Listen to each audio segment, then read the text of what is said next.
नमस्कार, मैं हूं पवन त्यागी। बॉलीवुड की एक्ट्रेस ऋचा चड्ढा ने सेना के शौर्य पर सवाल उठाया है। गलवान घाटी में शहीद हुए हमारे जो सैनिक हैं उनका अपमान किया है। सवाल यह है कि आखिरकार ये बॉलीवुड बार बार ऐसी हरकतें करता क्यों है। इसको लेकर ऋचा चड्ढा को ट्रोल किया गया और इस पर आपको बता दें बॉलीवुड भी दो भागों में बटा हुआ नजर आया।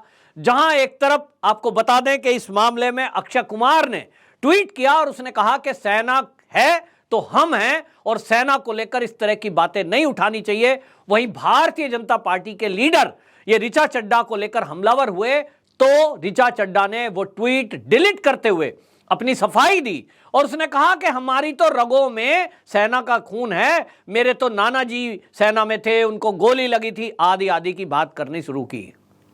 आखिरकार किसी को यह कैसे हक है कि वो हमारी सेना के शौर्य पर सवाल उठाए। असली मुद्दा क्या है? असल में पीओके को लेकर जो हमारे राजनाथ सिंह रक्षा मंत्री हैं उनका बयान आया था और उन्होंने ये कहा था, और उसके पहले तो अमित शाह जी ने संसद में बोला था कि पीओके हमारा अभिन्न अंग है।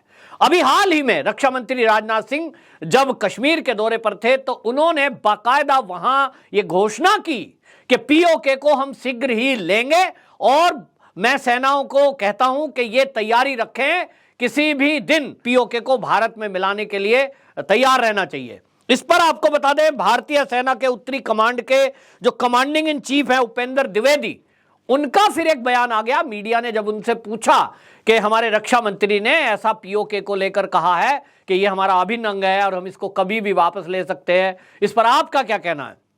तो एक सेना का अफसर जो कहेगा वो उन्होंने कहा है। उन्होंने कहा कि हमारी तैयारी पूरी है, सरकार जिस दिन ऑर्डर करेगी उस दिन हम पीओके को भारत में मिला देंगे। अब यह सेना का अपना एक मनोबल और उसकी तैयारी इसका एक प्रतीक है। लेकिन ये जो ऋचा चड्ढा है इसने ट्वीट किया और यह ट्वीट करती हुई क्या कहती है? गलवान हाय बोल रहा है। ये गलवान को हाय क्यों बोल रही है? पता है क्यों? क्योंकि चीन के मुद्दे पर गलवान को लेकर आप देखें अगर पिछले कुछ दिनों से तो राहुल गांधी कांग्रेसी एक सुर में बीजेपी सरकार को और हमारी सेना को घेरते आए हैं। राहुल गांधी तो इतना झूठ बोलते हैं इस मुद्दे को, वो बार बार एक बात कहते हैं, चीन की सेना हमारे देश में घुस गई है, चीन ने हमारे जो जमीन को कब्जा लिया है। और इस पर सेना ने, सरकार ने बार बार यह कहा है कि यह झूठ है, 1 इंच भी भारत की भूमि किसी सैनिक ने कब्जाई नहीं है, चीन अपने एरिया में है, हमारी सेना अपने एरिया में है और यह झूठ है, इस झूठ को ना फैलाया जाए। लेकिन जो राजनीतिक दल से जुड़े हुए लोग हैं इनके खिलाफ कोई कार्रवाई होती नहीं है। कितना भी झूठ बोले, सेना पर झूठ बोले, ये राजनेताओं पर झूठ बोले, लेकिन सेना पर भी झूठ बोलने से गुरेज नहीं करते क्योंकि होता कुछ है नहीं। फेक न्यूज चलाइए, झूठ बोल दीजिए, गाली दे दीजिए, अगर इनके खिलाफ राजद्रोह का केस चले तब इनको पता लगे। लेकिन हमारे देश का कानून पता नहीं कैसा है कि कोई भी सेना के बारे में भी शौर्य पर सवाल उठा दे उसके खिलाफ कुछ होता नहीं है। और इसी का फायदा ये राजनेता लोग उठाते हैं, बार बार झूठ बोलते हैं। इसी झूठ में अब ये जो ऋचा चड्ढा है ये कह रही है कि गलवान हाय बोल रहा है। असली बात यह है कि जून 2020 में गलवान घाटी में चीन के सैनिकों से मुकाबला करते हुए हमारे 20 सैनिक वीर गति को प्राप्त हुए थे और यह सेना के लिए एक गौरव की बात थी कि हमारे सैनिक निहत्थे थे। जैसा कि तय हुआ था दोनों सेना में कि एलएसी पर कोई भी हथियार लेकर सैनिक नहीं जाएगा, दोनों जाएंगे और अपनी अपनी सीमा में रह करके वो वहां गश्त करेंगे और वापस अपने पोस्ट पर आएंगे। लेकिन चीन के सैनिकों ने बड़ी चालाकी से 300 के करीब अपने सैनिक वहां इकट्ठे कर दिए, जिसकी सूचना भारतीय पोस्ट को जब लगी तो भारत के जो 20 ऐसे सैनिक थे जो गश्त पर गए थे, केवल देखने के लिए गए थे, उन्होंने देखा यहां तो भीड़ लगी हुई है, यहां तो टेंट लगाए जा रहे हैं और वो भीड़ गए निहत्थे। और जो रिपोर्ट्स है वो रिपोर्ट्स बताती है कि चीन के 300 सैनिक थे, उनके पास डंडे थे, उनके पास तार थे, क्योंकि हथियार ना ले जाने की एक कंडीशन थी।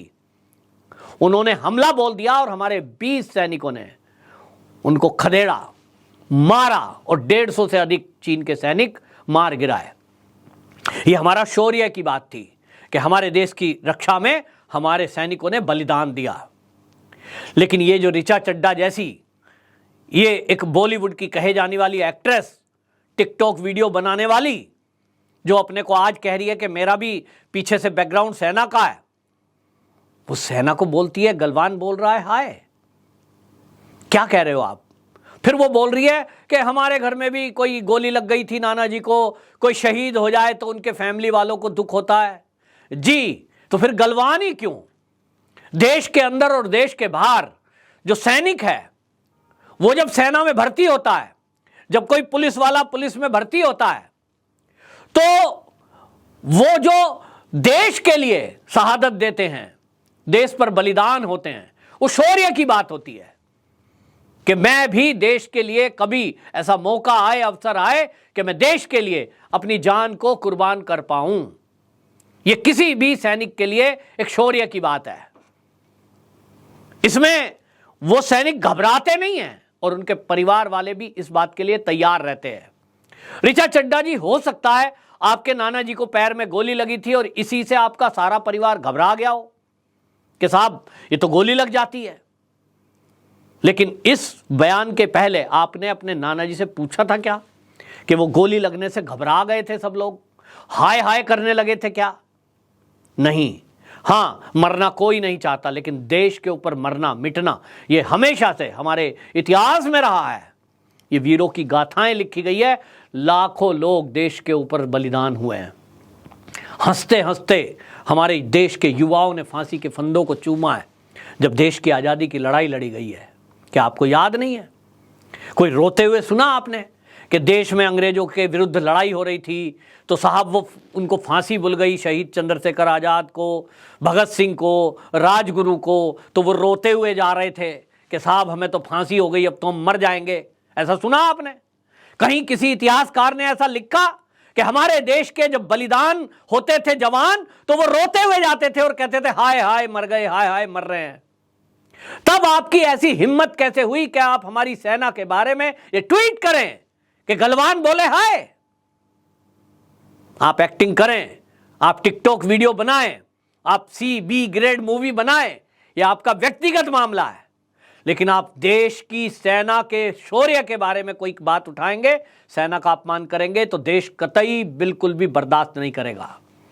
आज बॉलीवुड का जो हाल हो रहा है वो सब देख रहे हैं कि एक भी मूवी चल नहीं रही है, टीवी सीरियल तक का बहिष्कार हो रहा है, OTT प्लेटफॉर्म का बहिष्कार हो रहा है, और इसी में शायद बौखला गए हैं। तो अब लग रहा होगा कि चीन के इशारे पर ये ट्वीट कर देंगे तो कुछ पैसे मिल जाएंगे, या हो सकता है पाकिस्तान में बैठी हुई डी कंपनी वो कुछ इनको पैसा दिला दे कि नशा पानी पत्ती करने के लिए तुम्हें कुछ मिल जाएगा तो तुम देश विरोधी एक ऐसा बयान दे दो, इस तरह का कोई ट्वीट कर दो। तो कर दिया। हालांकि आपको बता दें, जो ऋचा चड्ढा है, अभी हाल ही में लखनऊ में इन्होंने शादी की है, और ऋचा चड्ढा जैसा नाम से आपको पता लग रहा है, लेकिन इनके पति का नाम बता देता हूं, अली फजल इनके पति का नाम है। थोड़े दिन पहले ही इन्होंने शादी की है और ये कांग्रेस की कार्यकर्ता के रूप में काम करती हैं। राहुल गांधी इनके पसंदीदा नेता हैं, तो ये माना जा रहा है कि राहुल गांधी क्योंकि इनके पसंदीदा और आदर्श नेता हैं, तो जैसा वो कहेंगे वैसा ही ऋचा चड्ढा करेगी। एक तो उम्मीद की जा सकती है, जैसा नेता वैसा ही तो उनका फॉलोवर होता है, तो ये माना जा रहा है। और इसीलिए ये एक बात उठ रही है कि क्या ये राहुल गांधी के इशारे पर हो रहा है, क्योंकि राहुल गांधी जो भारत जोड़ो यात्रा जिसको नाम दे रहे हैं, उनके बयान देख लीजिए, सब बयान भारत को तोड़ने वाले ही हैं, और उन्होंने हमेशा से गलवान पर सवाल उठाया है। तो वो कोशिश में है कि जो उनका ग्रुप है पूरा, अभी 24 के आते आते आप देखना 2024 का चुनाव जब आएगा उसके पहले ये सारे, जैसे वो निकलते हैं ना बरसात में मेंढक, उस तरह से निकलेंगे और टटराएंगे। जरूर टटराना इनको, लेकिन इनकी टटराहट में देश विरोधी बातें होंगी। ये अगर करेंगे, अब तक बहुत हो गया, अब देश के सनातनी और राष्ट्रभक्त लोग जागृत हो चुके हैं, और इसलिए ऋचा चड्ढा हो, राहुल गांधी हो, या फिर स्वरा भास्कर हो, कोई भी इनके ये गैंग वाले लोग हों जो टुकड़े टुकड़े गैंग है, अगर कोई भी हरकत करेंगे बयान से या शारीरिक रूप से, तत्काल देश की जनता उसका मुंह तोड़ जवाब देती है। और इसीलिए आज इनको ये ट्वीट जो है डिलीट करना पड़ गया। आगे अगर ऐसी हरकत की तो निश्चित जानिए कि एफआईआर होगी और राष्ट्र विरोधी गतिविधि करने के आरोप में इनके ऊपर एफआईआर होगी। ऐसे कोई भी वक्तव्य देने वाले के ऊपर एफआईआर होगी। इस बात के लिए ये टुकड़े टुकड़े गैंग तैयार रहे।